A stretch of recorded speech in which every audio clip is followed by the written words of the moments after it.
प्यारे बच्चों, स्वागत है आप सभी का माई स्ट्रगल एकेडमी के यूट्यूब चैनल पर। बच्चों, आज हम राष्ट्रीय आय एवं योग्यता आधारित छात्रवृत्ति योजना परीक्षा 2022-23 का मॉडल पेपर लेकर आए हैं, जिसको शॉर्टकट में हम NMMS के नाम से भी जानते हैं। और इस परीक्षा में आपको स्कॉलरशिप दी जाती है और इसका पेपर आपका 6 नवंबर को इसका पेपर है। तो उसी के लिए हम आज मॉडल पेपर लेकर आए हैं। सभी बच्चे इस मॉडल पेपर को ध्यानपूर्वक देखेंगे और आपको बताना है अंत में कि कितने आपके क्वेश्चन सही हुए हैं।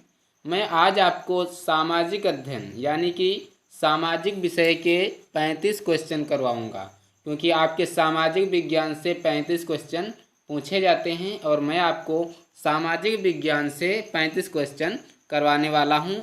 आपको जितने भी आपको क्वेश्चन पता हैं हमें कमेंट बॉक्स में कमेंट ज़रूर करना है।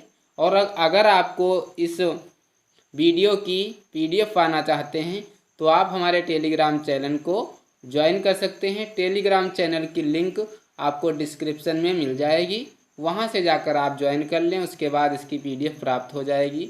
और अगर आप इसका उत्तरमाला भी चाहते हैं यानी कि क्वेश्चंस का आंसर भी चाहते हैं तो हम वीडियो के अंत में बताएंगे कि इन सारे क्वेश्चंस के आंसर आपको कहाँ पर मिलेंगे। चलिए वीडियो स्टार्ट करते हैं। तो पहला क्वेश्चन है कि सम्राट अशोक किस धर्म को मानने वाले थे। सम्राट अशोक जो थे वो किस धर्म को मानने वाले थे? तो क्या वे जैन धर्म को मानने वाले थे? ऑप्शन बी है हिंदू धर्म को मानने वाले थे। ऑप्शन सी है बौद्ध धर्म। ऑप्शन डी है सिख धर्म। वे जो अशोक सम्राट थे किस धर्म को मानते थे? तो इसका जो सही आंसर हो जाएगा वो हो जाएगा अशोक धर्म, क्योंकि सम्राट अशोक जो थे वो बौद्ध धर्म को मानते थे। इसके बाद क्वेश्चन नंबर 2 है कि पंचायत गठन कितने वर्ष का होता है। इसमें आपको बताना है कि जो पंचायतें होती हैं कितने वर्ष के उपरांत होती हैं। ऑप्शन ए है कि कभी भी। ऑप्शन बी है प्रत्येक वर्ष। ऑप्शन सी है 5 वर्ष। ऑप्शन डी है 5 वर्ष से कम। तो इसका जो सही आंसर है वो है सी वाला, यानी कि 5 वर्ष। जो पंचायतें हैं वो 5 वर्ष में क्या होती हैं, उनका गठन होता है। इसके बाद क्वेश्चन नंबर 3 है, तीसरा प्रश्न है कि भूमध्य रेखा से ध्रुवों की तरफ जाने पर अक्षांश रेखाओं का आकार कैसा होता है। ऑप्शन ए है घटता है। ऑप्शन बी है स्थिर रहता है। ऑप्शन सी है बढ़ता है। ऑप्शन डी है पहले घटता है और फिर बढ़ता है। इसका सही आंसर आप लोगों को कमेंट बॉक्स में भी कमेंट करना है और अंत में आपको बताना है कि आपने कितने क्वेश्चंस को सही किया है। तो जब भी हम भूमध्य रेखा, मान लो ये आपकी पृथ्वी है और ये बीच में भूमध्य रेखा है, जब भी हम इधर ध्रुव होते हैं, इधर ध्रुव होते हैं, जब भी हम ध्रुवों की तरफ बढ़ेंगे ऐसे, जब भी ये लाइनें ध्रुवों की तरफ बढ़ती हैं तो क्या होता है, देखो रेखाएं क्या होती हैं, धीरे धीरे घटने लगती हैं। तो आपको जो सही आंसर हो जाएगा वो हो जाएगा ऑप्शन नंबर ए, यानी कि घटती हैं। जब भी हम भूमध्य रेखा से ध्रुवों की तरफ जाते हैं तो जो अक्षांश रेखाएं होती हैं वो घटने लगती हैं, घटती हैं। इसके बाद चौथा प्रश्न है कि सबसे बड़ा महाद्वीप है। आपको बताना है कि सबसे बड़ा जो महाद्वीप है कौन सा है।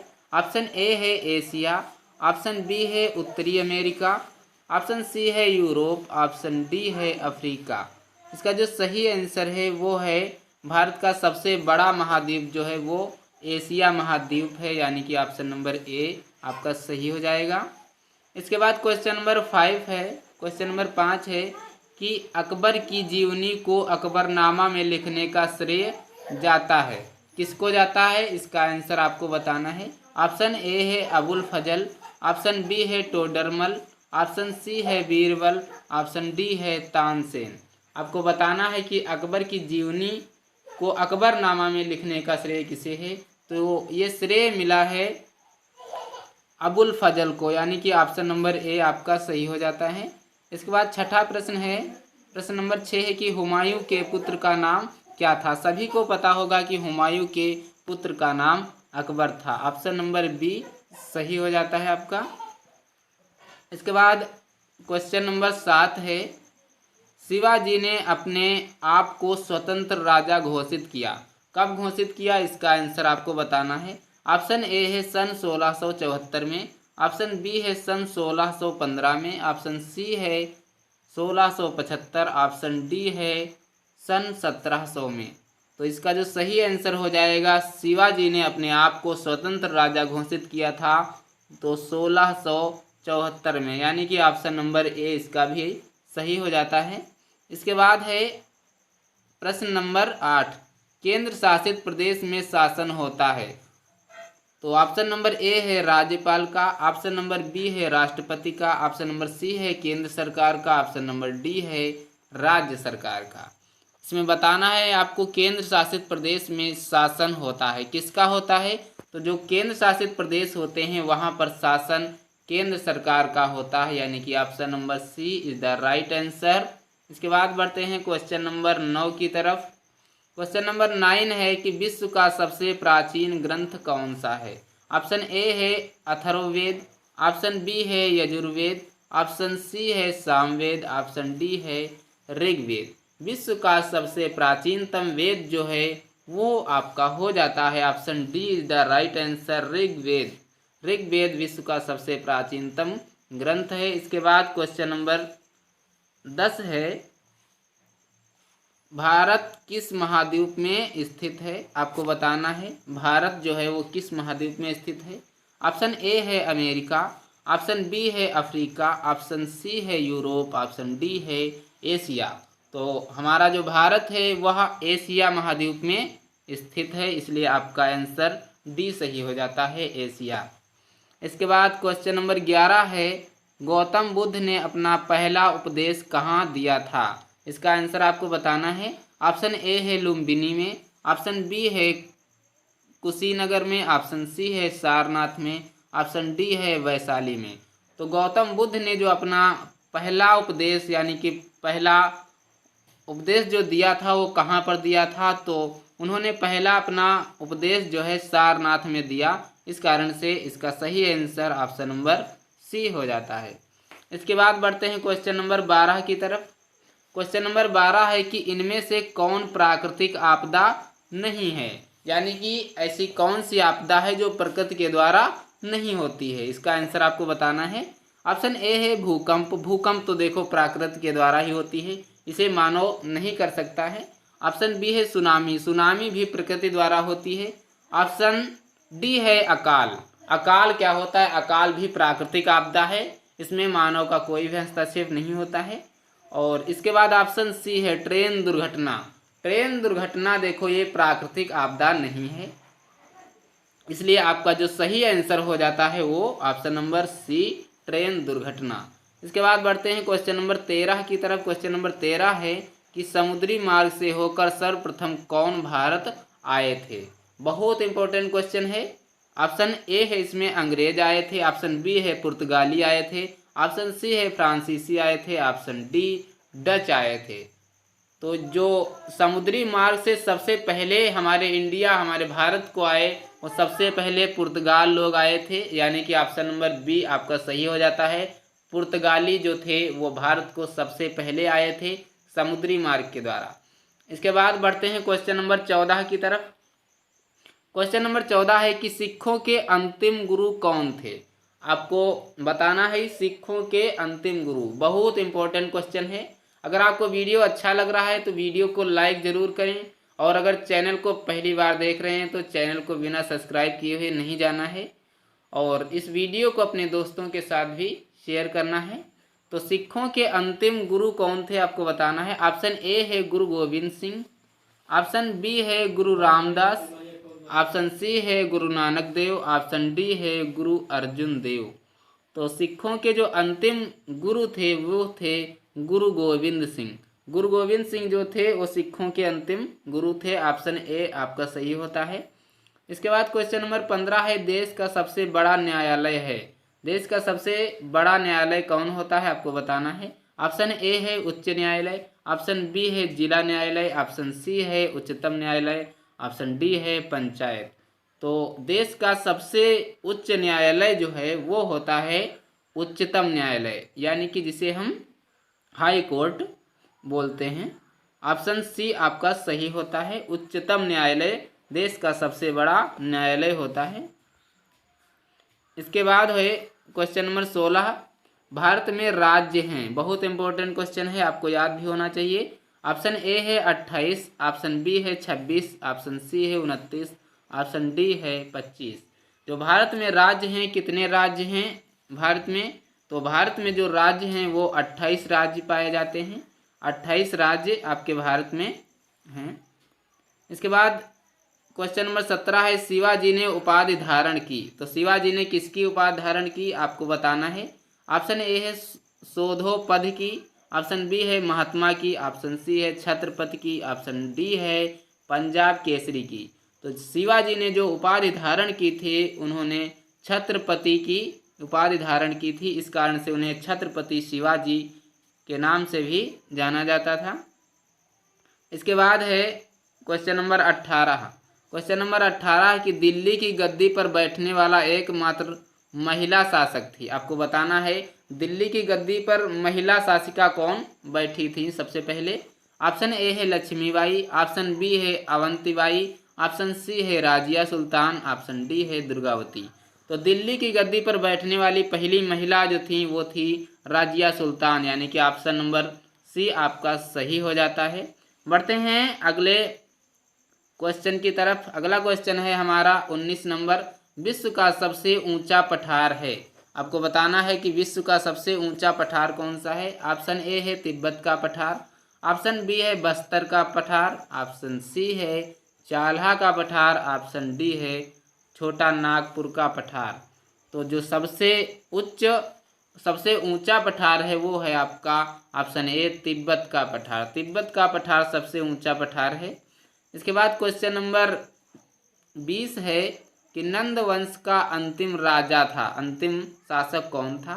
ऑप्शन ए है बिंबिसार, ऑप्शन बी है अजातशत्रु, ऑप्शन सी है घनानंद, ऑप्शन डी चाणक्य। इसमें बताना है आपको नंद वंश का अंतिम शासक कौन था।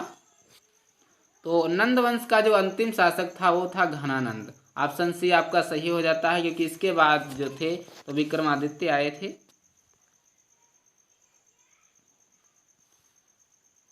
इसके बाद क्वेश्चन नंबर 21 है, मोहनजोदड़ो की खुदाई से में प्राप्त हुआ है।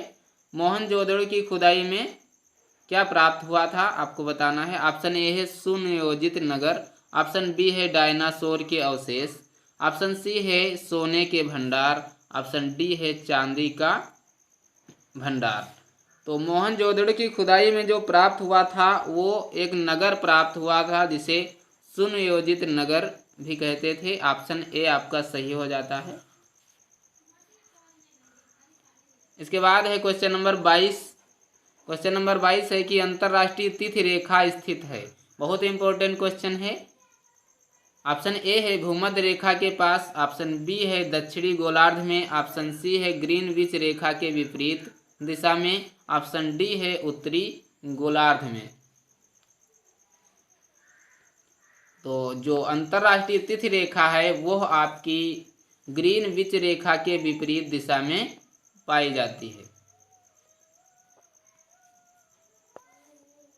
इसके बाद है क्वेश्चन नंबर 23, कानून बनाने का कार्य करती है। कानून बनाने का कार्य कौन करता है। ऑप्शन ए है विधायिका, ऑप्शन बी है नगर पालिका, ऑप्शन सी है न्यायपालिका, ऑप्शन डी है कार्यपालिका। तो कानून बनाने का जो कार्य करती है, कानून कौन बनाता है। तो कानून आपका विधायिका बनाती है, विधायिका के द्वारा ही कोई कानून बनाया जाता है। तो आपका इसका जो सही आंसर हो जाता है वो है ऑप्शन ए विधायिका। 24 नंबर प्रश्न है, संसार का सबसे बड़ा मरुस्थल है। तो संसार का सबसे बड़ा जो मरुस्थल है कौन सा है आपको बताना है। ए है कालाहारी मरुस्थल, बी है अरब का मरुस्थल, सी है सहारा मरुस्थल, डी है थार का मरुस्थल। तो संसार का सबसे बड़ा मरुस्थल कौन सा है आपको बताना है। तो संसार का सबसे बड़ा मरुस्थल जो है सहारा मरुस्थल है, और भारत का सबसे बड़ा मरुस्थल थार का मरुस्थल है। तो संसार का इसमें पूछा गया, इस कारण से ऑप्शन सी आपका सही हो जाता है, सहारा मरुस्थल। इसके बाद क्वेश्चन नंबर 25 है, माउंट एवरेस्ट किस देश में स्थित है। बहुत इंपॉर्टेंट क्वेश्चन है। माउंट एवरेस्ट जो पर्वत है आपका, वो किस देश में स्थित है, आपको पता होना चाहिए। ऑप्शन ए है भारत, ऑप्शन बी है नेपाल, ऑप्शन सी है भूटान, ऑप्शन डी है पाकिस्तान। तो आपका जो माउंट एवरेस्ट है वह किस देश में स्थित है, सही आंसर आपका, आपको इसको बताना है।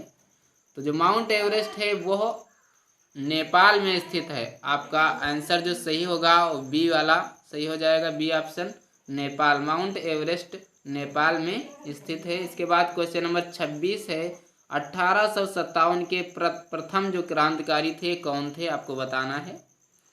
पहला है मंगल पांडे, दूसरा है ऑप्शन बी है भगत सिंह, ऑप्शन सी है तात्या टोपे, ऑप्शन डी है नाना साहब। आपको बताना है कि 1857 की क्रांति जो थे उसमें 1857 के प्रथम क्रांतिकारी कौन थे। तो ये जो प्रथम क्रांतिकारी थे 1857 के, ऑप्शन ए मंगल पांडे थे। इसके बाद क्वेश्चन नंबर 27 है, लौह पुरुष कहा जाता है। बहुत इंपॉर्टेंट क्वेश्चन है, सभी को पता होना चाहिए। लौह पुरुष किसे कहा जाता है। ऑप्शन ए है पंडित जवाहरलाल नेहरू, ऑप्शन बी है गांधी जी, ऑप्शन सी है doctor Bhimrao Ambedkar, option D है सरदार वल्लभ भाई पटेल। तो जो लौह पुरुष कहा जाता है वो सरदार वल्लभ भाई पटेल को कहा जाता है, ऑप्शन डी आपका सही होता है। चलिए बढ़ते हैं क्वेश्चन नंबर 28 की तरफ। क्वेश्चन नंबर 28 है, महाकवि कालिदास ने रचना की। आपको बताना है कि जो कालिदास थे उन्होंने इनमें से कौन सी रचना एक की थी। ऑप्शन ए है मेघदूत की, ऑप्शन बी है महाभारत की, ऑप्शन सी है गीतांजलि की, ऑप्शन डी है रामचरितमानस की। तो जो महाकवि कालिदास थे उन्होंने जो रचना की थी वो मेघदूत की रचना की थी। इस कारण से आपका जो सही आंसर है ऑप्शन ए मेघदूत। इसके बाद है क्वेश्चन नंबर 29 है, हमारे संविधान में नागरिकों को कुछ अधिकार दिए गए हैं वे कहलाते हैं, यानी कि हमें जो अधिकार मिले हैं उन्हें हम क्या कहते हैं। बहुत इंपॉर्टेंट क्वेश्चन है, आपको याद भी रखना है इसे। तो हमें जो अधिकार दिए गए हैं उन्हें हम ऑप्शन ए आपका मौलिक अधिकार के नाम से जानते हैं, हमें मौलिक अधिकार प्राप्त हैं। इसके बाद क्वेश्चन नंबर 30 है कि हड़प्पा संस्कृति का विकास हुआ। आपको बताना है हड़प्पा संस्कृति जो था उसका विकास कहाँ हुआ।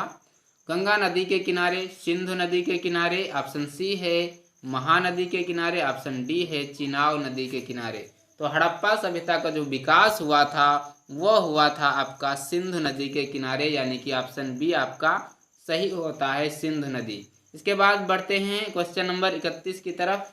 कंप्यूटर के जनक, बहुत इंपॉर्टेंट क्वेश्चन है, कंप्यूटर के जनक कौन है आपको बताना है। ऑप्शन ए है चार्ल्स बेबेज, ऑप्शन बी है गुरु नानक देव, ऑप्शन सी है रविन्द्रनाथ टैगोर, या फिर इनमें से कोई नहीं। आपको बताना है कंप्यूटर के जनक कौन है। तो इसका जो सही आंसर हो जाएगा वो हो जाएगा option A Charles Babbage. Charles Babbage को कंप्यूटर के जनक के नाम से भी जानते हैं, यानी कि इन्होंने कंप्यूटर की रचना की थी। ऑप्शन 32 है, सॉरी क्वेश्चन नंबर 32 है, विश्व का सर्वाधिक मतदाताओं वाला देश कौन सा है आपको बताना है। ऑप्शन ए है अमेरिका, ऑप्शन बी है जापान, ऑप्शन सी है भूटान, ऑप्शन डी है भारत। तो विश्व का सबसे सर्वाधिक मतदाताओं वाला जो देश है वो है हमारा भारत, ऑप्शन डी आपका सही हो जाता है। विश्व का सर्वाधिक मतदाताओं वाला देश भारत है। इसके बाद क्वेश्चन नंबर 33 है, विनाशक नदी कौन सी है आपको बताना है, विनाशक नदी कौन सी है। ऑप्शन ए है गंगा नदी, ऑप्शन बी है कोसी नदी, ऑप्शन सी है गोदावरी, ऑप्शन डी है गोमती नदी। जो विनाशक नदी है वो कौन सी नदी है, बहुत इंपॉर्टेंट क्वेश्चन है, क्वेश्चन नंबर 33। तो जो विनाशक नदी है उसे कोसी नदी के नाम से जानते हैं। ये बहुत ही विनाशक नदी है क्योंकि जब भी इसमें बाढ़ आती है तो बहुत भयंकर बाढ़ आती है। इसके बाद है क्वेश्चन नंबर 34, भारत के किस राज्य में सबसे अधिक गन्ने की खेती होती है। बहुत इंपॉर्टेंट क्वेश्चन है कि गन्ने की खेती किस राज्य में सबसे ज़्यादा होती है। ऑप्शन ए है बंगाल, ऑप्शन बी है उत्तर प्रदेश, ऑप्शन सी है महाराष्ट्र, ऑप्शन डी है असम।